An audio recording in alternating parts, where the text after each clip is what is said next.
Welcome to the story. Kisah Abu Nawas yang ditawari jadi menteri. Abu Nawas malah konsultasi ke burung. Abu Nawas mendengar kabar bahwa Baginda Raja berencana merombak kabinet. Secara informal, Baginda Raja juga pernah mengatakan kepada Abu Nawas akan menempatkan dirinya di salah satu jabatan kementerian. Seperti diketahui, Abu Nawas sangat tidak suka jabatan. Baginya jabatan adalah musibah, apalagi jabatan menteri. Semasa hidup, ayah Abu Nawas yakni Syekh Maulana adalah seorang kadi atau hakim. Ketika Syekh Maulana wafat, Baginda Raja ingin menunjuk Abu Nawas sebagai penggantinya. Kala itu Abu Nawas tidak berani menolak sehingga ia berlagak gila. Akibatnya gagallah rencana raja. Begitu sudah dianggap waras, maka raja mengangkat Abu Nawas menjadi semacam staf khusus. Jabatan tinggi tanpa pekerjaan yang gelemit. Mengapa Abu Nawas menolak jabatan? Ini karena pesan ayahnya ketika masih sakit. Kala itu sang ayah memanggil Abu Nawas. "Hai anakku, aku sudah hampir mati. Sekarang ciumlah telinga kanan dan telinga kiriku." Abu Nawas segera menuruti permintaan terakhir ayahnya. Ia cium telinga kanan sang ayah, ternyata berbau harum. Sedangkan yang sebelah kiri berbau sangat busuk. "Bagaimana anakku, sudah kau cium?" "Benar ayah." "Ceritakanlah dengan sejujurnya baunya kedua telingaku." "Aduh ayah, sungguh mengherankan. Telinga ayah yang sebelah kanan berbau sangat harum. Tapi yang sebelah kiri kok baunya amat busuk?" ujar Abu Nawas. "Hai anakku Abu Nawas, tahukah apa sebabnya bisa terjadi begini?" "Wahai ayahku, cobalah ceritakan kepada anakmu ini."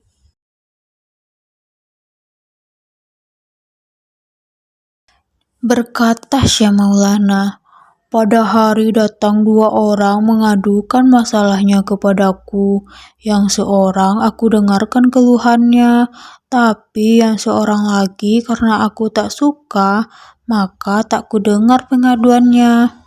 Inilah risiko menjadi kadi. Jika kelak kau menjadi kadi, maka kau akan mengalami hal yang sama. Namun jika kau tidak suka menjadi kadi, maka buatlah alasan yang masuk akal agar kau tidak dipilih sebagai kadi oleh Raja Harun al-Rasyid."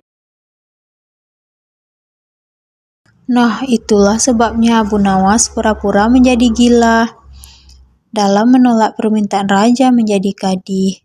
Seorang kadi atau penghulu pada masa itu kedudukannya seperti hakim yang memutus satu perkara. Walaupun Abu Nawas tidak menjadi kadi, namun ia sering diajak konsultasi oleh sang raja untuk memutus suatu perkara.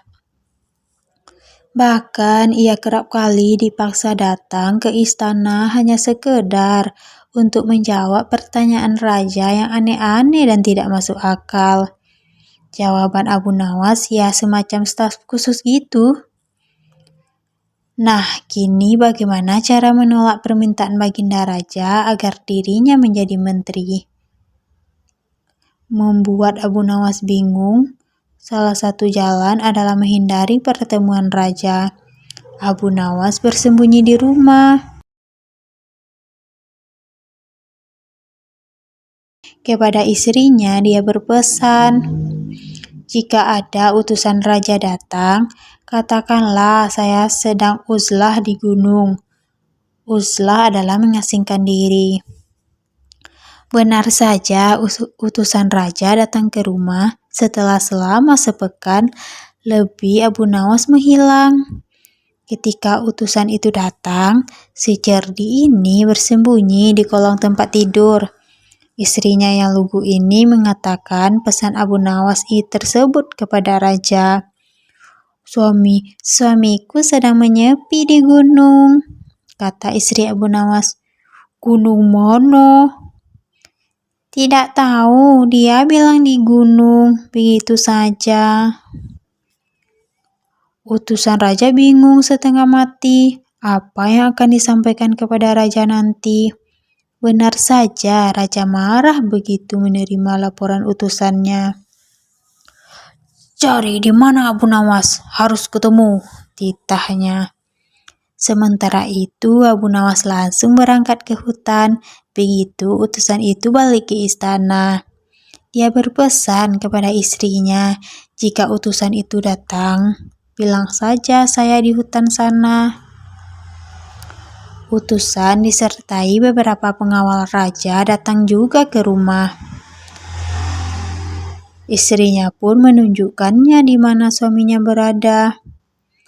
Abu Nawas sedang duduk di mulut sebuah gua di hutan sambil bicara sendiri ketika utusan dan pengawal datang.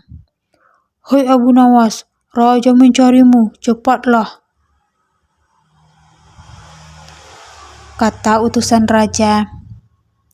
Sebentar, saya sedang ngobrol dengan burung itu, ujar Abu Nawas sembari menunjuk seekor burung yang bertengger di dahan pohon. Ah, kau gila ya? Abu Nawas menunjukkan wajah serius. Saya sedang bicara dengan burung, diamlah.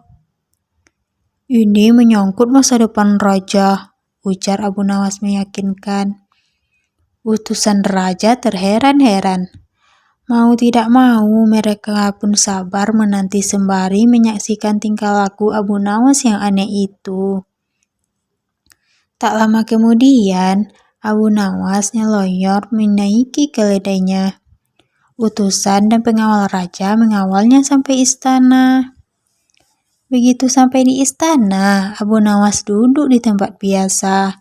Sedangkan utusan menemui raja di ruang lain. Sang utusan bercerita bahwa Abu Nawas setengah gila. Hamba lihat Abu Nawas bicara dengan burung, ujar utusan berkisah. Raja penasaran juga. Kemana saja kamu? Tanya raja begitu melihat Abu Nawas berada di depannya.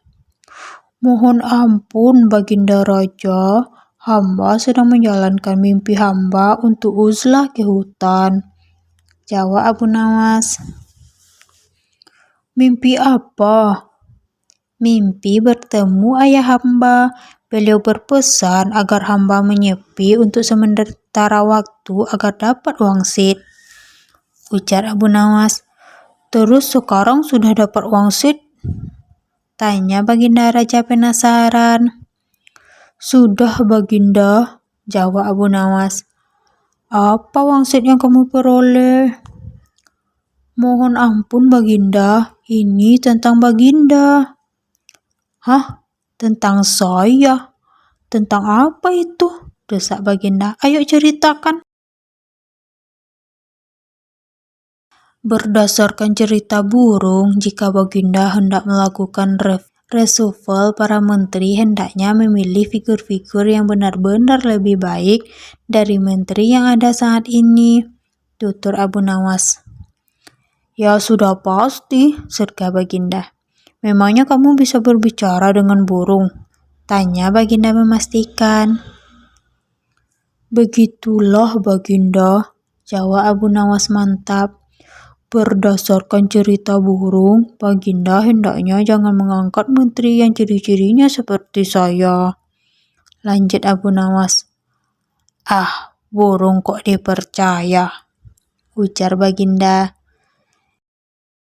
Jadi kamu menolak menjadi menteri? Tanya Baginda kemudian. Bukan begitu Baginda, ini berdasar cerita burung jika Baginda ingin negeri ini baldatun thayyibatun warabun ghafur, ujar Abu Nawas. Burung itu adalah burung gaib, burung yang dikirim dari langit. Lanjut Abu Nawas serius. Baginda Raja tampaknya mulai mempercayai juga omongan Abu Nawas. Apalagi begitu melihat wajah secerdik ini yang sangat serius. Lagi pula untuk apa Abu Nawas menyepi di hutan jika itu tidak masalah serius? Lalu jika kamu tetap saya tunjuk jadi menteri, apa yang akan terjadi? Ujar Baginda setelah lama terdiam. Petaka Baginda Raja, jawab Abu Nawas spontan. Baginda Raja geleng-geleng kepala. Baik kalau begitu, tapi ada syaratnya. Bantu saya memilih figur-figur yang cocok untuk menteri mendatang, ujar Baginda Raja kemudian. Abu Nawas pun segera mengiyakan. Ia mohon diri pulang dengan langkah ringan. Ia girang setengah mati bisa lolos dari jabatan yang syarat masalah itu. Allahu a'lam bishawab.